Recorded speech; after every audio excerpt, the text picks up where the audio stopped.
പേടിയായിരുന്നു സത്യം പറഞ്ഞ. എങ്ങനെയാണ് ഒരു പുതിയ ലൈഫ് പറ്റുമോ എന്നുള്ളത്. കാരണം ഒരു വ്യക്തിയുടെ കൂടെ 42 കൊല്ലം ജീവിച്ചു, ഇനി ഒരു ലൈഫ് വേറൊരാളുടെ കൂടെ പറ്റുമോ, പുതിയൊരാളുടെ കൂടെ പറ്റുമോ എന്ന് ഭയങ്കര ചിന്ത ഉണ്ടായിരുന്നു എന്റെ ഉള്ളിൽ. കൈ പിടിച്ചു തരിക എന്നുള്ള ഒരു ചടങ്ങിന് സാധാരണ നമ്മുടെ കാരണന്മാരാണ് കൈ പിടിച്ച് തരാറ്.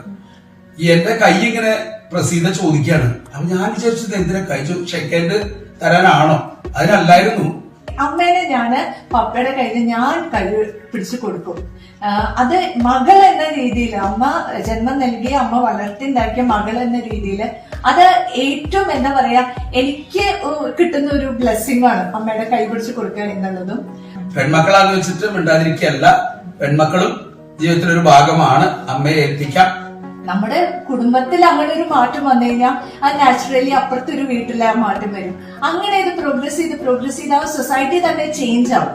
പരസ്പരം സ്നേഹിച്ച് സുഖമായിട്ട് ജീവിക്കാം.